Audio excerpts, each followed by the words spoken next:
the Rangers Journal now.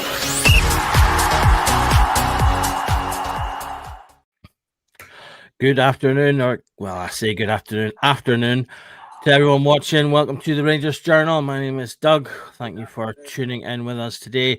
Rangers might not have, but we promise we'll give you a performance in this post-match review, or maybe we should call it an autopsy, as Rangers slump to a 2-0 defeat to Hearts at home at Ibrox, the loss of an 11-year record of not being defeated by Hearts at Ibrox as well. So another one in the column for Mr. Martin. We'll obviously go through the game and discuss everything. Before we do so, though, I will introduce the unlucky two who are joining me to go over that. I say that Billy's the glutton for punishment because he opted to come on after knowing we'd already lost. But Richard, you were already signed up before you knew the damage that'd be done. So how are you getting on after that? I've got my medication right here, pal. Nice Pepsi float. That's it. Pepsi float is what it is. If the gaffer's asking, but I don't know what to say, mate. To be honest, I was all positive beforehand. Yep. And afternoon to yourself, Billy. You've chosen to come on for this wonderful half hour or so. It's cheaper than doing Lewis Capaldi's therapy thing. So yeah, primal scream therapy. So, I mean, I'll just get straight to the meat of it. The chat here are under no I've forgotten the phrase now. Under no illusions. He has to go. Martin out. All pretty much signed from the same hymn sheet. Is that where you are, Richard? It's got to be. I genuinely, he needs to. I don't even know what he'd need to do. Obviously win games, which I just don't see happening, to be honest. But I was watching it and there was nobody that stood out. Perhaps maybe Asgard, to be honest. And I was looking at it and I was like, I feel that either the players don't understand what he's trying to do or genuinely can't do it or are refusing to do it.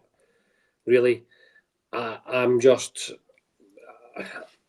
a loss to understand what the real problem is, because I can see the players are trying, majority of them, and see them putting effort in. Some of them are, like Tav in particular, because he was being quite emotive on the pitch and show that they care. So it's not a lack of effort by majority of them. So it's got to be tactics. It's got to be the strategy that they're using. Either the players can't do it, don't believe in it, or don't want to do it, or it just doesn't work. That's it for me. But we need to find someone. Well, the person I want was the other person in the dugout today, on the other side. But that, for me, that's got to be the problem. And that's from the manager. There's no excuses. They're his players. It's his team. It's his tactics. Whether or not they can or can't do it, that's up to him. So I don't know where else we go from here other than making a change. Yep, it certainly seems that way. Billy, I made the joke in the group chat that we can't even joke about being unbeaten anymore. This was a match that on multiple pods throughout the week we mentioned we had to start seeing shoots of improvement, shoots of what Martin's aiming for, hints that the team are starting to pick up on what he has presumably spent 2 weeks working on with them. And we got the exact opposite. We've gone backwards. We've gone from drawing to losing. Richard said there, it seems like it's the tactics. The players don't look like they're comfortable. They look frustrated. It didn't feel like to me they were communicating well. They seem to be getting in each other's way. Are you kind of in the same place? I really am getting to the point where it really does feel like it is the manager that is the problem, because it seems to be all the things that I think would be coming from him that are the things that aren't happening. I don't know if you can hear this, an ominous rumble of thunder here in Sweden just as you're speaking. proper special effects here. And just before we come on, you kind of launched the pod, Doug, by going, let's get this over with. And I feel that it could be a metaphor for not the pod, but the Russell Martin era, unfortunately. And I didn't want Russell Martin in, but once he was made Rangers manager, you give him a chance. You know, we all heard him talk very well and thought, you know, if he can walk this particular walk, then it would be nice to see some attacking, coherent football. The problem for me is like everyone, I think what's annoying a lot of fans is this was our worry, this pragmatism, this sort of pig-headedness that caused so many problems in his previous role. And I don't know if time will prove that Russell Martin is a capable manager who's just too inexperienced, or if he is just the kind of pragmatic manager that eventually will just get squeezed out of the game. Because anybody coming into this job, I don't know what he told the 49ers, but what he should have been telling the 49ers is, this is how I want to play. This is the style of football you want to see. But there's two things we need to balance here. We need to implement this style of play while getting points on the board. And an experienced manager, a Walter Smith or something like that, would know how to do that. They would be right.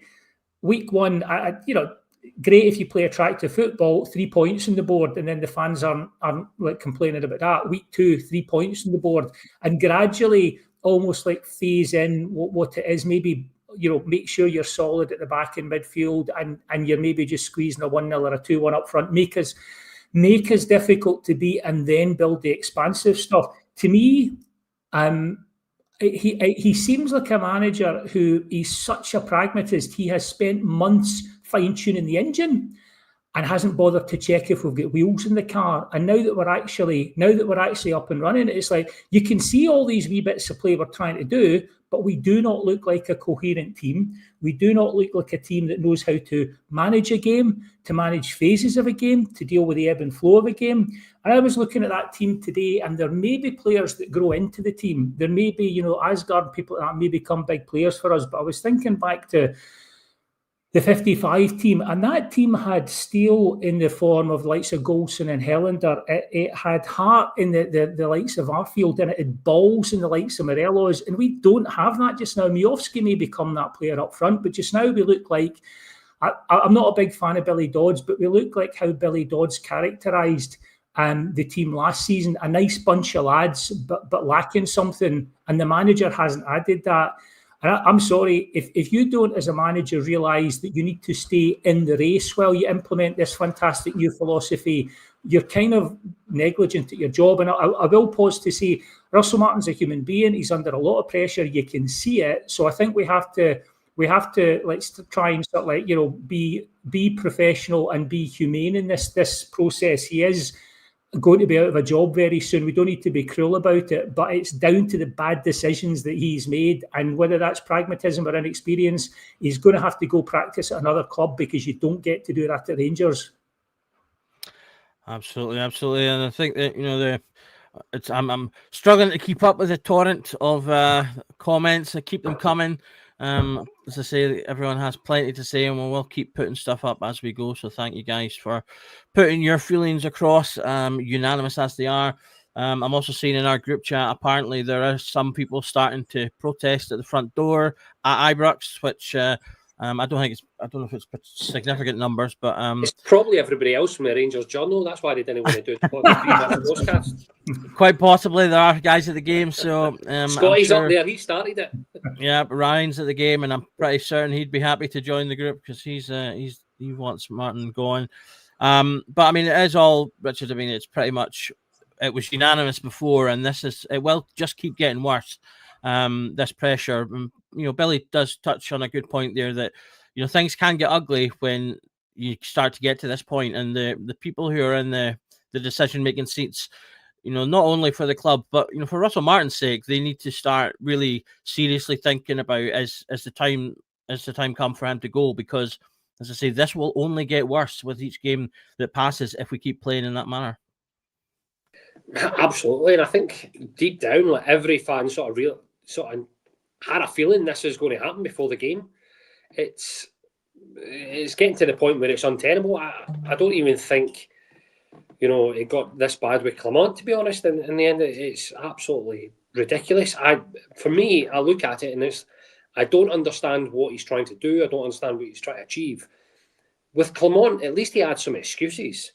With not saying they were good enough excuses, but look at the turmoil we had with all the boardroom issues above him, the stadium issues, having to play at Hampden, didn't get the money that he wanted. He had legitimate excuses, for the team's performance last season. Russell's got none of that, absolutely none. He was back to the hilt. He got the players in that he wanted, or at least he agreed with the scouting department. We don't know how it's working. There's nothing. He was given a clean slate. There's no excuse at all.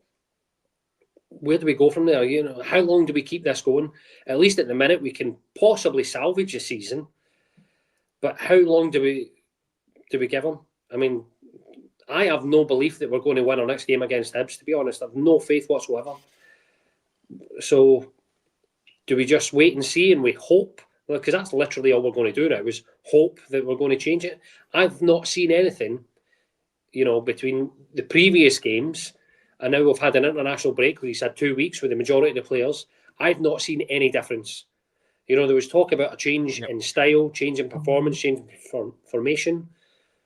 I've not seen any of that at all. So where are we going to have the belief that it's going to change in the next couple of weeks? Somebody throw me a bone here, because I genuinely, I'm trying to be, not too down about it, but I've nothing to really put my hat on, or even to try and give him a glimmer of hope at all. And I think, that's the really hitting the nail on the head there. As I said before, he had to give us something in this game. And they're just really, there's 15 minutes, I think at most, where we played well, and we'll talk about that in a little bit. But yeah, as I say, there's just so little there to hang your hat on. I'll come to you, Billy. Obviously, Richard was on the pre-match, so they touched on the starting lineup at that one. Just bring it up, seeing as obviously we weren't a part of that discussion. So, what were your thoughts when you saw the starting lineup, Billy? I thought it looked fine. I mean, a wee bit disappointed that Cornelius wasn't in, but given that he's just signed and may or may not be, ready to go straight in, that seemed okay. Although clearly he was fit enough to come in when we saw how Giga was playing. I thought the lineup looked fine. With what we've got, keeping Chermiti on the bench and bringing him on to make an impact. All of that stuff makes perfect sense. So. The worry wasn't who was on the pitch. The worry is how we look when we're on the pitch. And I don't know if we look overcoached or undercoached sometimes, or what it is. But we just it seems like whether we're so early in the process, that any time we come under pressure, you just start to see the game plan break down. And a team like Hearts, who were pressing well and looked up for it, and they can smell blood, and Derek McInnes, who I would have to disagree with Richard. It wouldn't be my choice for Rangers manager, but I can understand there's an argument there. He knows the psychology of this. He knows to get snapping in about us. I thought what was really telling in that first half, and something Tom Miller picked up on to give him credit, because he doesn't get an awful lot of credit, was that there came a point where Braga was just running things for Hearts, and Miovski hadn't touched the ball. And at that point, you're going, well, I'm not sure that's Miovski's fault. That seems like the system isn't working. And that's what it looked like. It just looked like another one of those games where we look like we're not structurally sound, and we don't have the players to just play our way into it. And that's the thing, like Richard said, it was so predictable. We are. Again, it comes back to, it doesn't matter if Russell Martin can get this team playing fantastic football. He makes bad decisions. He's decided to prioritise style and pragmatism over results, and that's the wrong way around. You can gradually build up the style and pragmatism.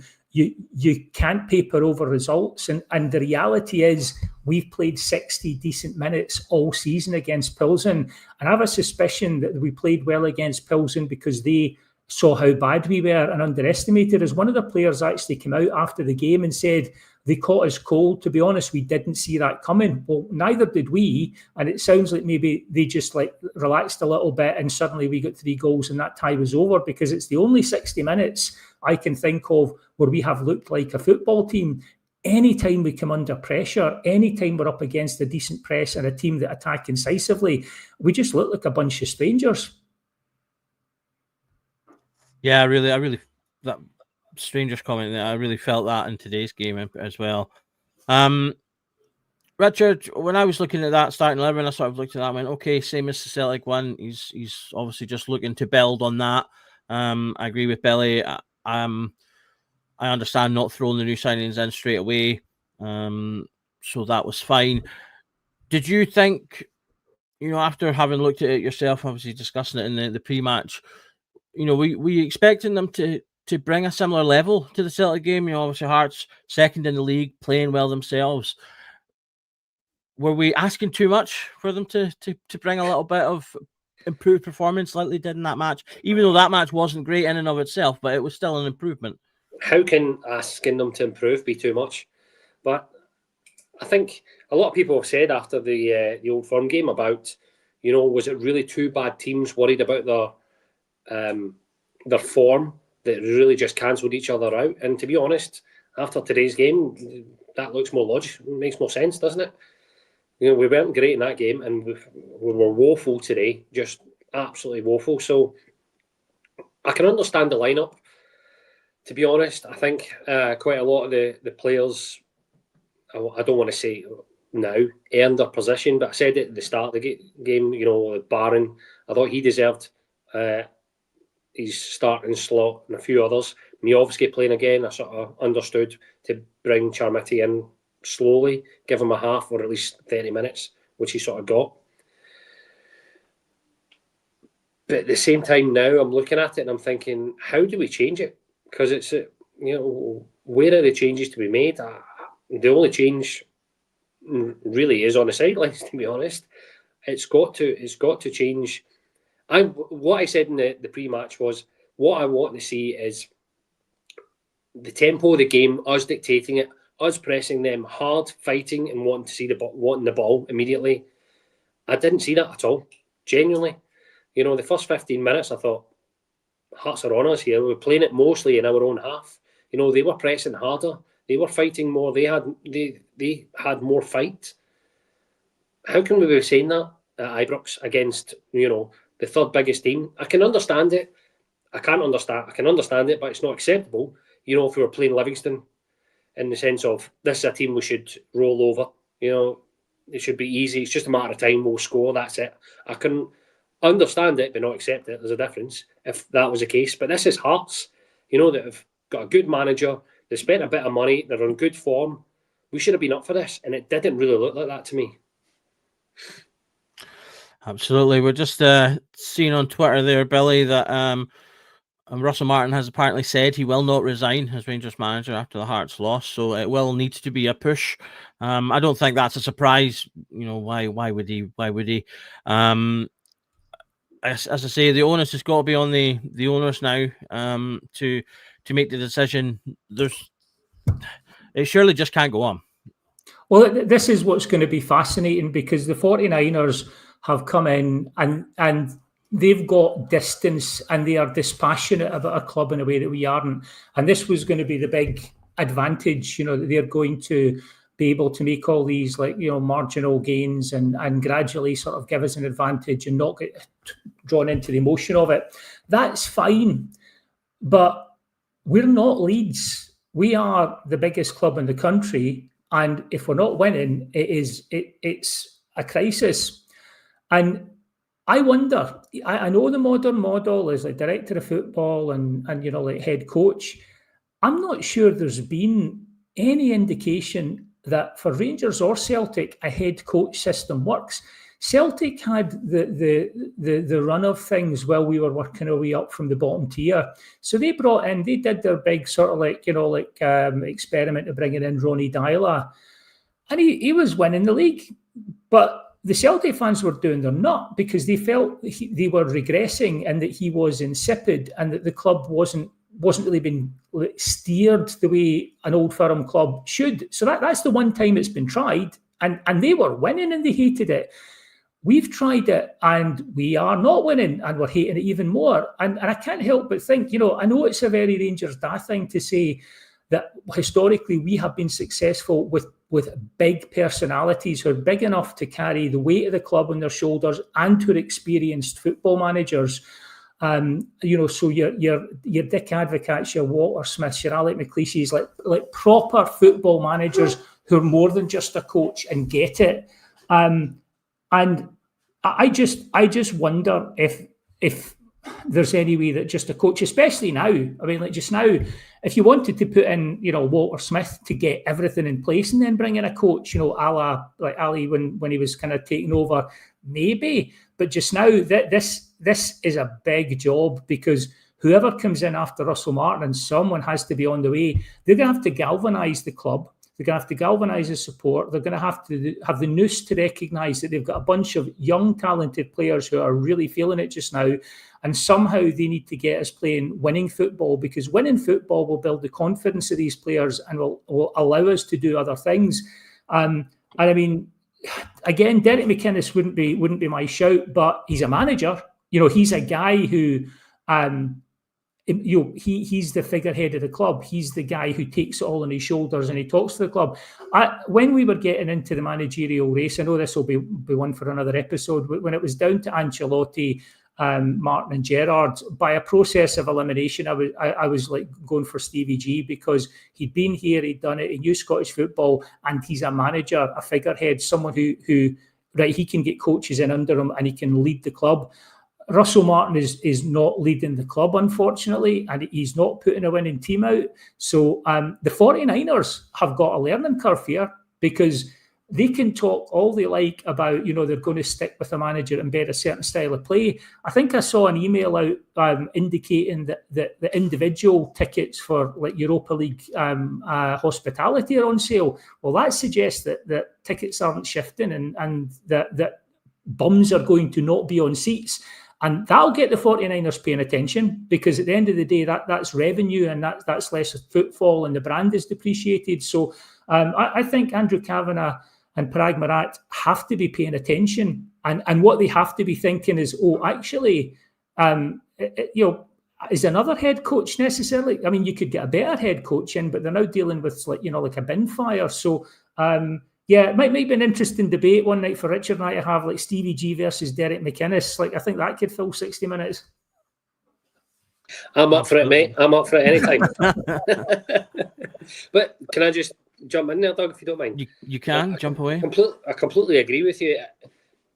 Everything that everybody says that's got a history to do with the club. You talk about Walter Smith, you look back at his interviews, Alex Ferguson, McLeish, even Ferguson, Neil McCann, whenever he's on the box. It's not about being a good player. It's mentality. Right? That's what we need. We need somebody that can identify who's got the right mentality. Most of them, we know it's easier, I assume, right, to understand who's a good player. They've got all the stats. They've got the scouts that can do that. It's the ones that have got the mentality to play for this club that can take the ball and do something with it when they've got 50,000 people on their back and we need a goal. That's what we need. We don't need a head coach. We need a manager. We need a figurehead, is what everybody's been saying in the comments. But we need somebody that, and I don't want to say that gets it, we need somebody that understands our league and understands the pressures of our game. We don't want somebody coming in, again, that needs to adjust to what Scottish football is and what Rangers is all about, because it's not going to work. You don't get time. All right, that's just a fact. We need somebody that's going to be able to understand it straight away.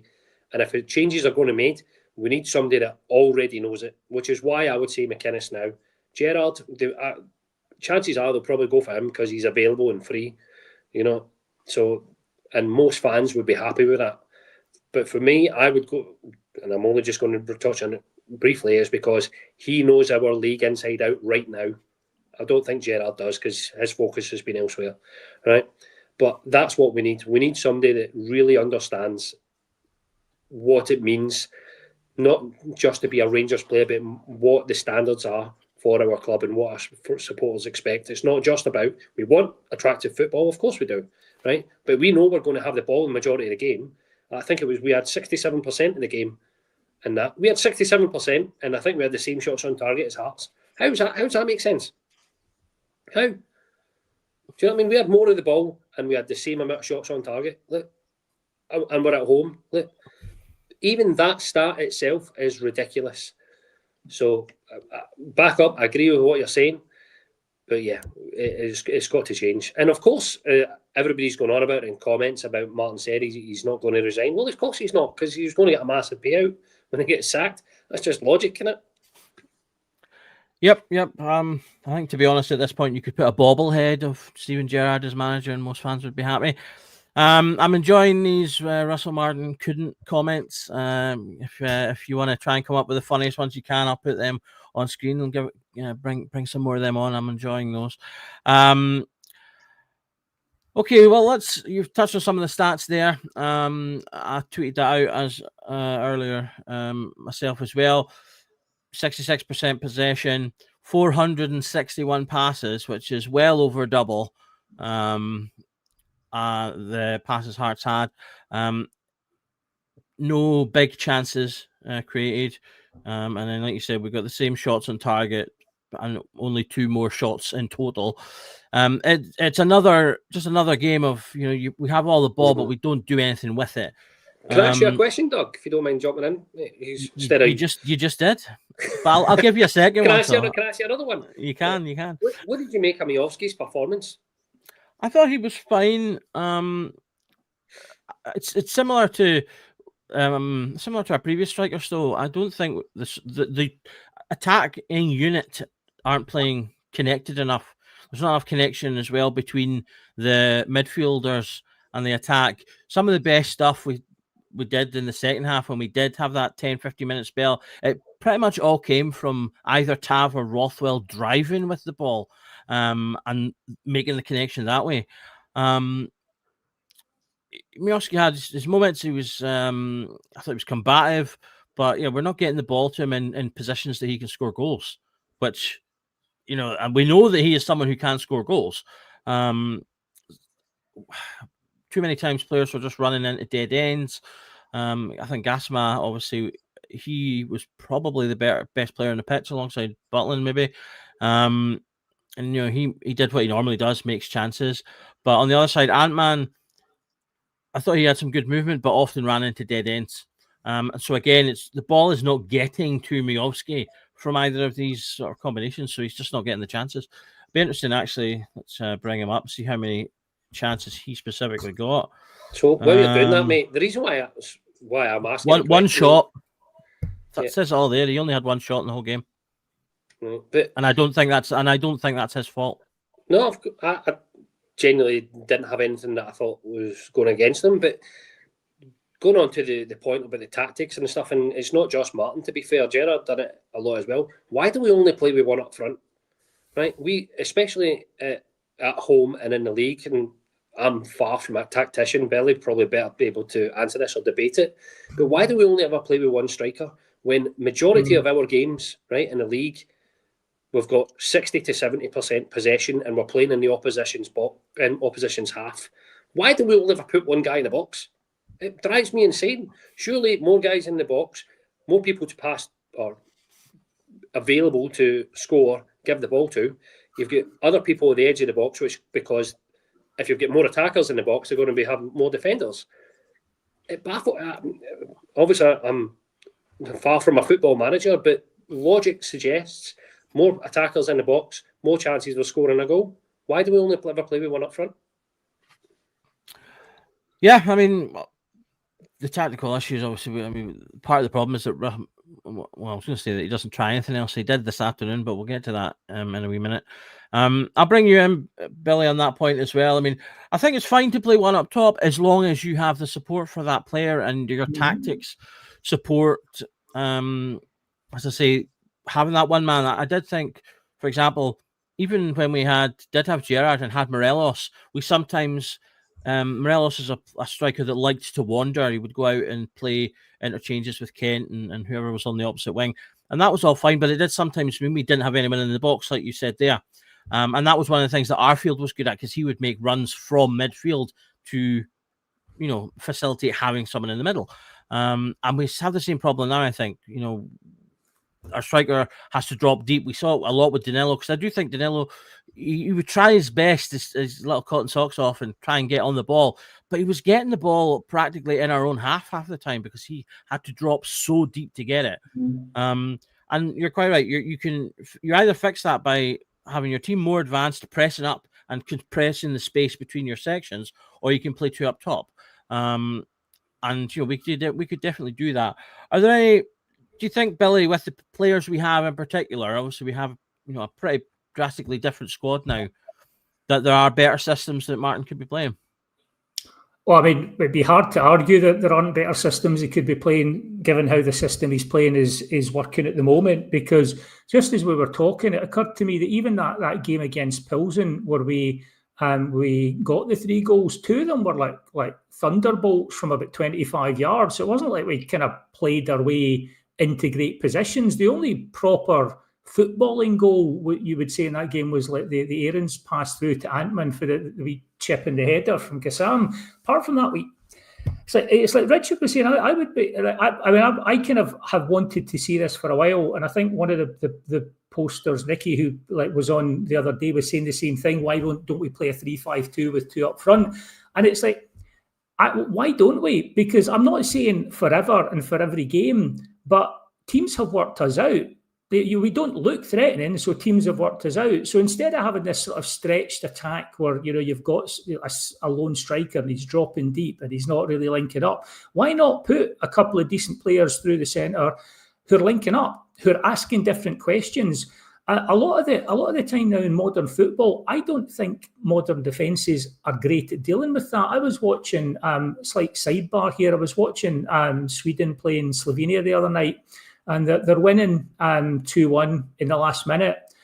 Basically, Slovenia just go, a big ball gets hoofed down the middle, starts bouncing through the central defence. There's a couple of strikers going, elbows flying and whatever. Ball just bounces through. The Swedish defence completely panic, and it's 2-2, and suddenly their World Cup campaign's looking very different. And I think it's almost, you wonder if it's like there's a mental snobbery about not sticking with what the current prevailing philosophy is and going back to something that's perceived as to be agrarian. And I think it's the opposite. If what you're doing isn't working, a good manager goes, right, okay, how do we do this now? How are we going to create chances? And I like the idea of seeing Miovski and Shamiti together, because as I mentioned the other day, big guy, bigger guy, instead of the sort of the Haitley-McCoist combo. And, why not? Again, it's that thing with Russell Martin about the pragmatism. Why not win some games, get some goals, build up confidence, and gradually implement your style, rather than it just seems like he's going to keep running at this brick wall until he knocks himself unconscious, because it's not working and teams know how to play against it. So why not? And we're often told as football fans that we don't know the game. And hands up, I'm no tactical expert, but a lot of the time, we're looking at things, and eventually you go, well, we had these issues with Russell Martin before he came in. We were worried that this was going to happen. Everyone at his previous club said, oh, the football's great once it gets up and running, but it'll take a few months to bed in at least. And as fans, I was thinking, a lot of other Rangers fans were going, well, that's not really going to work, because coming to Scotland and getting a team up and running and going on a 25-game unbeaten run and coming second like he did in the Championship, that's not actually going to do us any good. It's not going to work for Rangers. So tactically, yeah, the problem we've got is he's bought lots of players for a certain type of tactic, and the question is, do we have the variety? We can do certain things. We can play 2 up front, but the midfield looks like the midfield does, and we've got all these sort of flying young wingers that are going to play this certain style, and so we are locked in a certain sense. But people are saying Gerrard can't take over, and maybe he's not the answer. But someone would do something different, and 2 up front. Why not? Absolutely, why not? Yeah, I stuck a wee poll in the chat there, and over 75% of people are agreeing we should try 2 up top. So a lot of support for that one. Just to compound your point even further, Billy, Southampton didn't even come second; they came 4th. Oh, okay, sorry. So it wasn't. He couldn't even do that. We're headed for 4th this season if we get a good run. 25 game winning run should get us 4th. 4th bottom, mate. Yeah. Okay, let's take it away from Martin for a second. At least we'll touch on the game. Hearts started well. They were making chances. I thought, from minute 0 to minute 97, they looked like the more hungry team.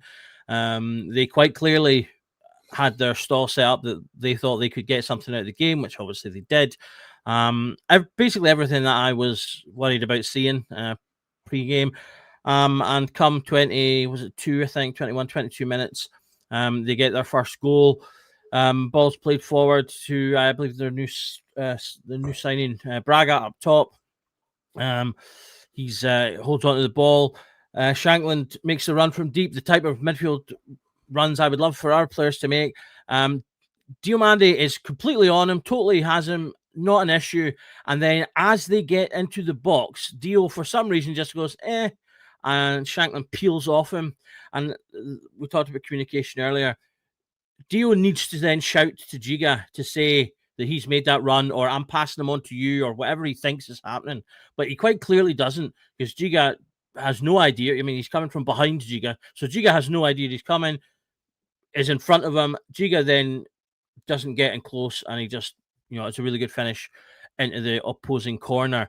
For me, that's entirely on Diomande there, because, as I say, he's tracking the run from Shankland, and then for some reason, as they hit the edge of the box, he just lets him go. As I say, he's running behind Giga, so Giga has no idea he's going to be there until he's in front of him with the ball. Maybe he could be quicker to close him down, but as I say, 1-0 down. What were your thoughts at that point, Richard? Here we go again. That was literally what going through. But you're right, I saw the same thing. Don't know if Dio actually shouted to him and he just ignored it, didn't hear it, or what. But yeah, between the both of them, it's a calamity. We're saying it's a calamity, but if it was the other way about and it was Rangers doing that, we'd be saying that's some great forward play. So give Hearts their due. They played well as a team. That's the sort of performance, that's the sort of tactics and play that we want to see from our team. But defensively, it's pretty shocking, really, to be honest. And it wasn't quite basics, but they just done us. They just literally passed through us. And we as a team, we weren't organised, or certainly it looks like we weren't organised enough. We weren't communicating well as a team. And you'd have to say that's pretty basic. Mistakes happen, all right? It happens. So if that was a one-off, you would say, all right, let's get on with it, dust ourselves down and move on. But it doesn't. It seems to be happening game after game where it's a lapse in communication or defensive errors throughout. So that's exactly, and as much as it sounded like I was being flippant when you asked me the question, but it wasn't. It was just more of the same as what we've seen from the previous few games. I don't know. What about yourself, Billy? If you thought the same, mate, to be honest, because that's the easiest way I can describe it. It's literally the same sort of lapses in concentrations and defensive errors. Well, it's funny you mention that, because on the pod yesterday, Curry posted in the comments when we were, Andrew and I were coming up with our predictions, and we went 3-1 and 3-0 Rangers, and he was based on what? I was like, mindless optimism, because all the data points were basically we're going to get more of the same. One question though, nothing gets Russell Martin or the team off the hook for this today. Was there a clear handball in the build-up? It looked, on RTV, it looked to me like, and the replays weren't great, but it looked like a clear handball to control the ball before playing it through. So, if so, I'm again, doesn't excuse the performance wasn't great by then anyway, but it does raise the question again about how VAR is policed in Scotland. Did you guys get a better look at it? Not for me, to be honest. It's one of those, it's a handball because it was against us, to be honest. So it does look, I haven't seen I believe there's said, Kevin Thompson says it, there's a new change in the way that handballs are being deciphered, the right word, or analysed now this season. So I don't know exactly what that is. But yeah, it did look like it was a handball, but it was still like 15 to 20 seconds before the goal was even scored. It was played backwards from that position. No, the one I'm thinking of, it was like the hand, and then I think the ball does go for it. I think in midfield. Yeah.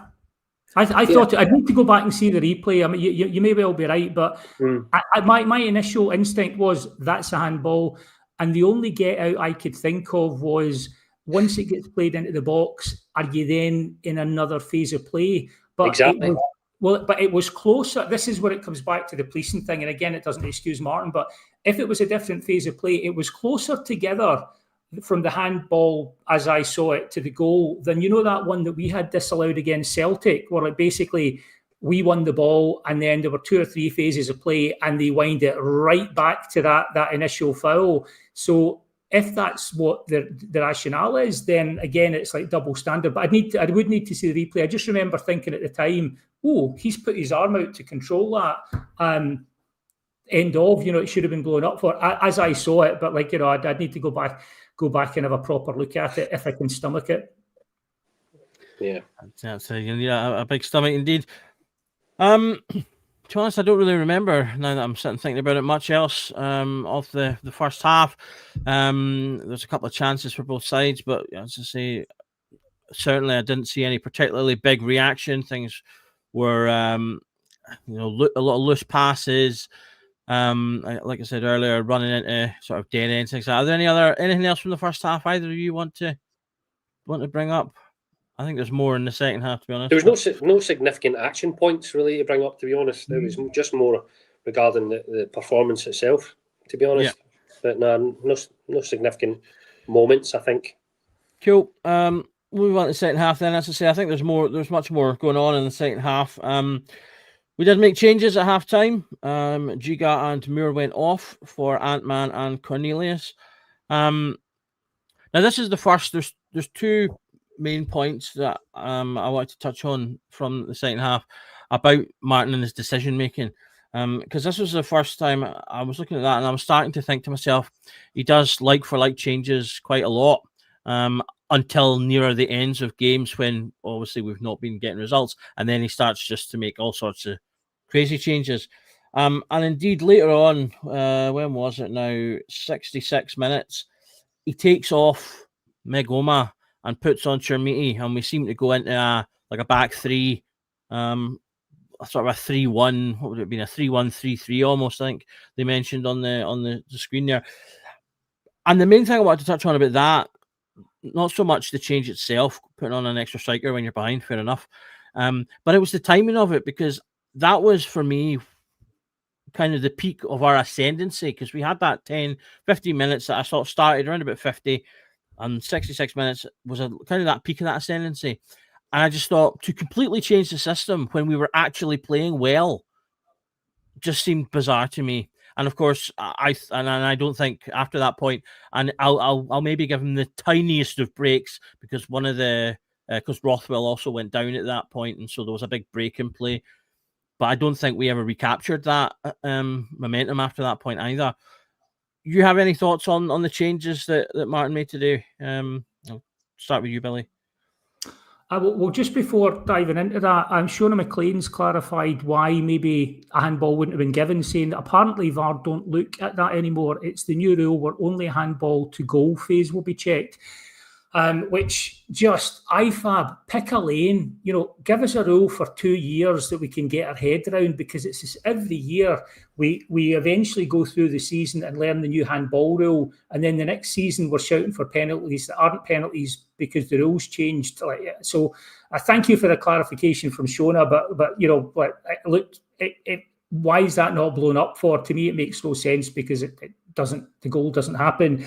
In terms of the changes, I wondered if Russell Martin just had it in mind that, he was going to get Chermiti on at some point. And he doesn't seem the most creative on the sideline, Russell Martin. It's something that's been a big fear of mine for a while, since the Brugge game, where he basically called himself out and said, like most frustrating thing in the world. Once the game starts, there's nothing you can do.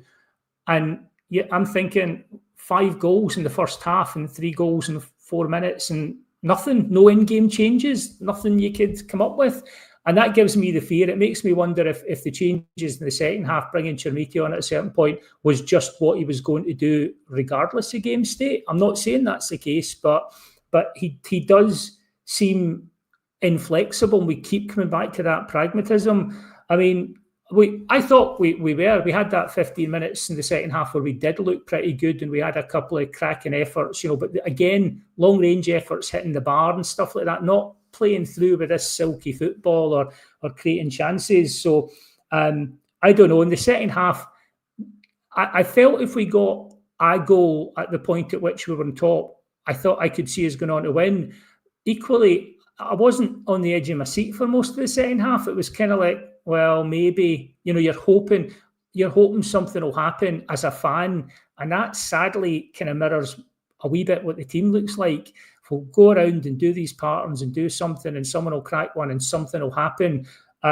So yeah, I'd like these changes in the second half. Yeah, it was good to see Chermiti on, but I don't think we'll judge him on today and what he had the chance to do. It was interesting to see him go to the back three that had been sort of touted as well. But at the end of the day, we had 15 minutes where we were kind of on top of the second half. Other than that, we looked like a team playing at about 60% of our capacity. Hearts looked like a team playing at about 95% of their capacity.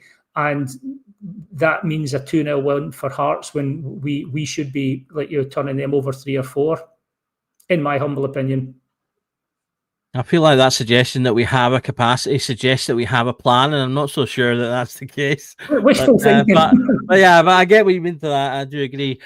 Richard, what about yourself? What were your thoughts on the changes that Martin made today? Sorry, just unmute myself. It was card, VAR. It was almost, maybe it's been harsh, but almost a little bit of desperation suddenly. Let's get another attacker on. Few comments agreeing with you on that one. Yeah, people saying about the balance of the team, fair enough, probably. I wouldn't say that I've seen any dramatic difference with the changes. It just seemed a case of I need to get more attackers on. If I take a defender off and put a defender on, for a fact he's going to get booed. We need to win the game. We need to have more of an attacking presence. We need to press the ball more.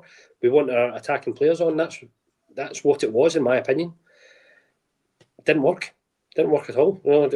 I agree with everything Billy's saying, but I just didn't really see any difference whatsoever. Cheers for that yellow card, Paul. Yeah, appreciate it. But yeah, that's all it was. I don't have any other way to explain it. Yeah, absolutely. So I'll go through our little 15-minute spell of okayness with my notes here. As I say, there was I was hoping that they would come out, raring to go, champing at the bit, trying to make something of the second half, which in fairness we have done in previous matches on occasion. Although now that I've said that, all the examples that are coming to my mind are all Clement examples. So they made changes at halftime. Didn't change an awful lot to begin with. We were still making some loose passes. We still looked a bit shaky. Coming into the 50th minute, things started to improve. We had a good move. Miovski splits off. Drops back. Like I sort of touched on earlier, drops back, gets the ball, plays a really good. And this is the only time, I think the only chance, like Billy touched on earlier, we weren't really splitting the defense. This was the one time we did. He makes a really good. This is the cut back. He splits the defense to Gassama. He runs to the line, cuts it back, but Ant-Man can't quite get there. We make a sub in 55 as well. Rothwell goes on and Barden comes off. Barden looked absolutely raging, as someone pointed out earlier. To be going off, probably a combination of frustration. I thought a lot of players looked frustrated today, though. Rothwell comes on, pretty lukewarm response, although I will say, Richard, I thought for the period he was on, he obviously, unfortunately, ends up having to go off injured not too long after. But I actually thought for a change, Rothwell showed why we showed a bit of the player that we thought we were buying when he came on. He was positive. He drove with the ball a couple of times. He made some really good passes. And as I say, for the sort of 5-10 minutes he was on the pitch, I actually thought, he looks like he's coming in and might do something to change the game. Yeah, he did. He was come in. He was quite positive. Showed for the ball a lot. Was clearly wanting it. Showed a little bit of passion. Made a decent run where he thought something might come of it, but just stumbled, lost his footing. That's where he obviously got his injury. But we need to see more of it. We need to see more of it throughout. And it's disappointing to say the least. But I don't know what else to say about it because it was just such a small cameo. And then after that, I just genuinely, and I'm not saying it's because of him, but after that, once we made that substitution to bring Bajrami on, I didn't really see, any real great threat from beyond that. Does that make sense? Yeah. I don't know about your thoughts about it, Billy, either, but after that point, I'm not saying it was because of the substitution or him going off, clearly not, but that was almost like our crumbling point in the game for me. I mean, the thing that stays with me is people have been talking about some of the great efforts we had. They're all like thunderbolts from 25 yards. It's not. The thing that's really telling for me is see that passage you played, Doug was talking about, or Miovski, who I'll give him credit, he must have been mentally bright and on it because. He did nothing to work with in the first half, and he does that moment in the second half where he drops deep into the almost Harry Kane type role and slides through that pass for Gassam. And it was like you actually feel your pulse quickening, like for the only time during the game where you're going, oh, there's a bit of actual play. There's like someone breaking the system, dropping deep, playing, and oh, now they're stretched and okay, the cross gets cut out. You need to be doing that more than once a game. It just the system just didn't seem to be working, and the fact that he's not able, he just doesn't seem. He seems to set it up, and in game, if it's not working, he can do a few bits and pieces, but he's just not a manager you think is going to be able to turn things around in game. And what's interesting is when you talk about someone like Connor Barron, like looking frustrated. I wonder, I think all of these players have been Martin's players, pretty much the ones that he's brought in. They want to be successful with the manager. He's good with players, apparently gets them very committed. I wonder if that's beginning to turn a wee bit, because I wonder if you're a player and you think you can do better and you think you can beat what's in front of you and the manager is not helping you do that, there's going to come a point at which they start to call snake oil on this and they start to think you're actually hindering me rather than helping me fulfill my potential. And it like I say, looking at the likes of Miovski looks, it really kind of be too early in this. One of the things I loved when Steven Gerrard came in is for the first time in a number of years, you saw players improving while at Rangers, which I thought was impossible. I thought players came to Rangers and got worse or maybe stayed the same. Players under Russell Martin seem to regress in a very short period of time, and that's a worry. So no, the second half, to me, it was just throwing players on, trying things that theoretically in a bit of paper might sound good, but we how many actual chances through bursts of play did we make? Just not very many, and it just looked like Derek McInnes had them sussed and maybe they took a 15-minute breather, and then Hearts actually came into it in the final third of the game. So can I just jump in again, Doug? Sorry, but to add to your point, mate, I've just been reading the post-match press conference. Just to add to what you're saying, he's literally had to quote what he's saying. The players are not the same team we see in training on a Thursday and Friday when they go out and play in this environment right now. So, well, I don't know what he's meaning by the environment, but that's on him. Surely that's on him. If what players are going to do in training, what you tell me to do, right? On the pitch, they've got to do what they're playing against. They've got to compete against the tactics that the other manager's set, with the way the formation set and stuff like that. So they're going to have to adapt on the pitch. If they're not doing what he's telling them to do, it's either because his tactics are wrong because against who we're playing against, or it's not suitable. Do you know what I mean? It's completely on him, and I genuinely am at a loss for words of where else we go from here with that. Do you know what I mean? He's literally putting it down himself. The players are not doing what he's asking them to do on the pitch, which is probably where the Raskin situation has came from. But there's got to be a reason for that, either because it's not working or you're being sussed out, as what you said earlier, Doug. That's the answer. So he needs It's to the adapt. opposition. There's opposition, and Exactly. your plan will look great in training, but like there's 11 guys going to try and disrupt your plan. So what do you do when that happens? I saw just one last thing to chip in. Football managers know this. Brandon Barker's one of the best players in the world in training, but he couldn't do it like in a match situation. You ask anybody who was at Rangers or even when he was at Man City, Brandon Barker's world class in training. Doesn't count for anything if you can't do it on a match day. That's if the quotes you're saying are direct from Russell Martin. Oh dear, that's that throwing the players under the bus when it's actually you that's kind of failing the players. That's a worry. It's like when you buy the other team in Football Manager so you can make the signings you want and then expect them to be able to do that in real life. It's just not how the game works, I'm afraid, Martin. Sorry. Okay, so we're getting towards an hour, which is longer than we would normally do. So I'll touch on there. There's been plenty to talk about, though, and plenty from the chat to contribute as well. So I don't think it's a problem. We're still getting all the concurrent views. That's the main thing. That's what they tell me. So yeah, just to touch on the rest of that half. So we get a chance on 61 minutes. Kasama hits the post. Tavernier intercepts a pass, drives forwards, switches spot to Kasama, who hits a really nice. It's like if he just puts it ever so slightly further, and it's a really nice curled ball, but obviously just hits off the post. Rothwell creates a chance. The way he kind of a sort of a Tav-esque dink of the ball into the box. Asgard and Diomande both completely free, but neither able to hit it, and so that goes a begging.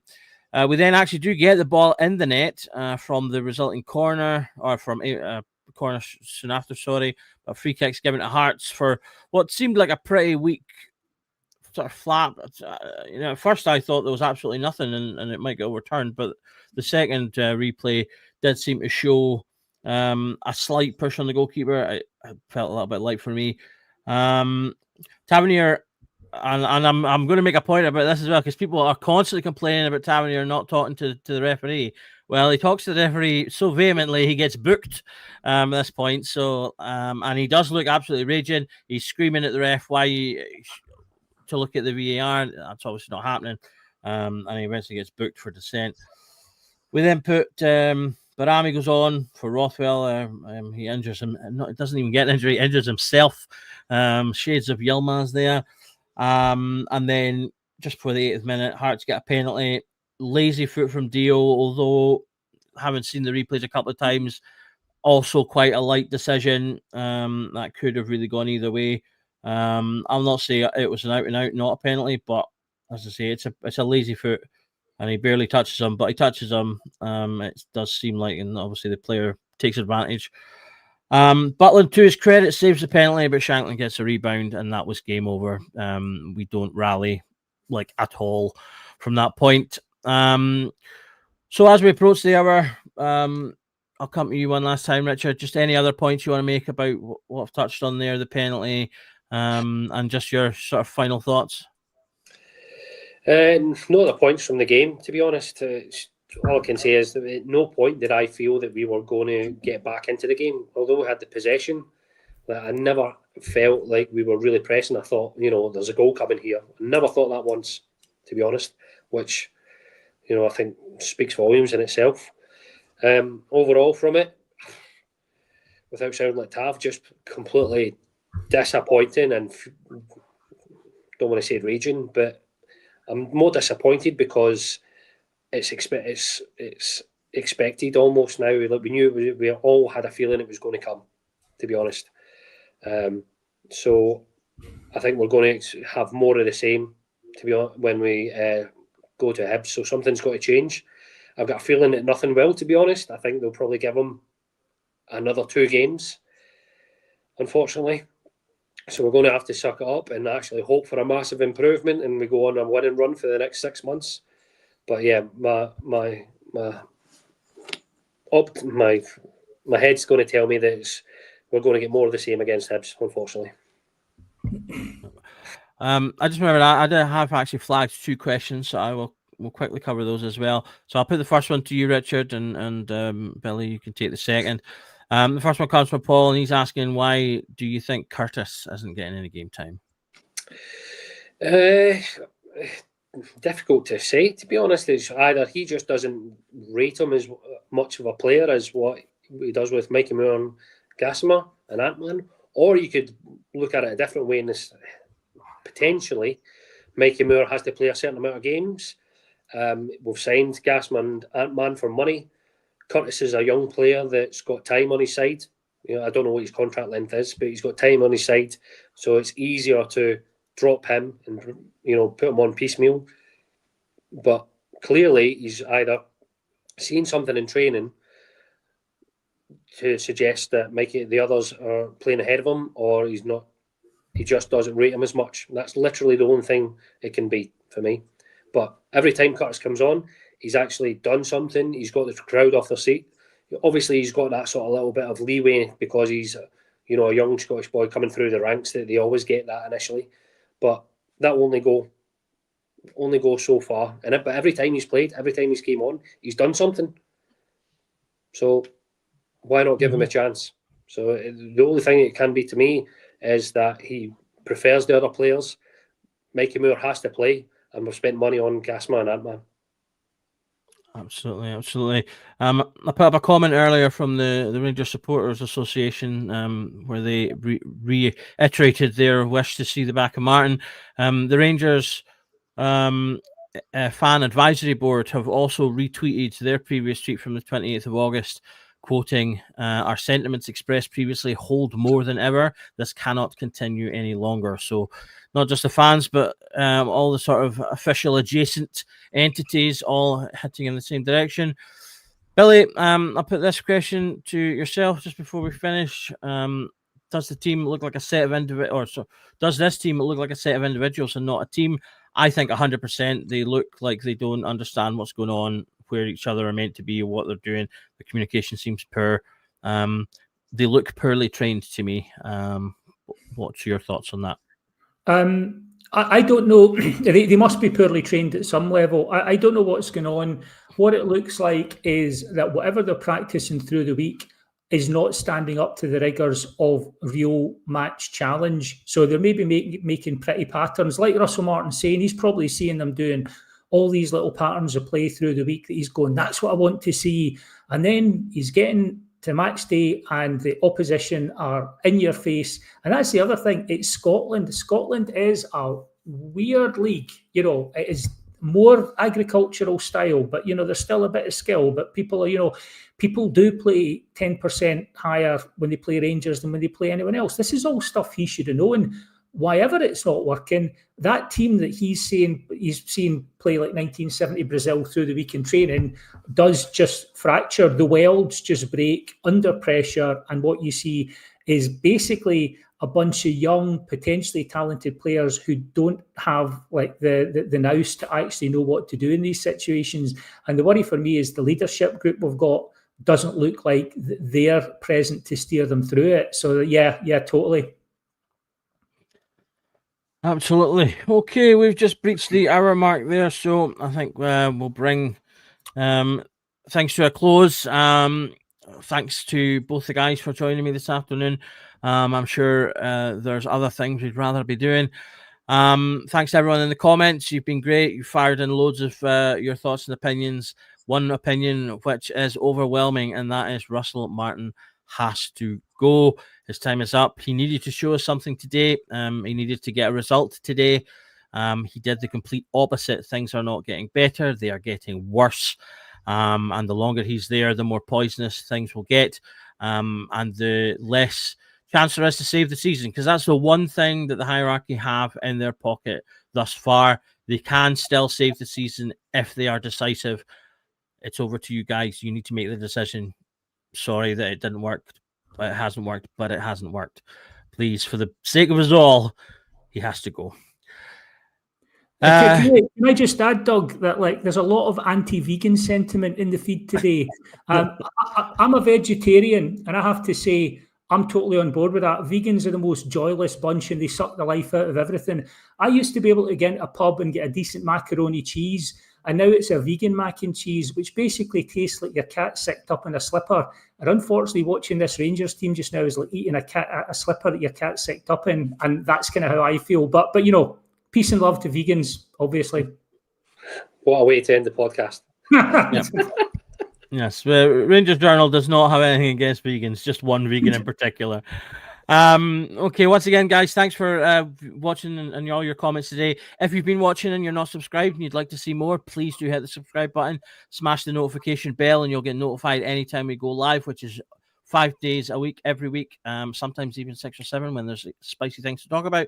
And we do pods like this both before and after every match, as well as loads of great content on tactics, scouting, and various other things. If there's anything to do with Rangers that needs discussed, you will find it here on the Rangers Journal, and that's because every night is a Rangers Journal night. Go and have a drink, guys. Bye.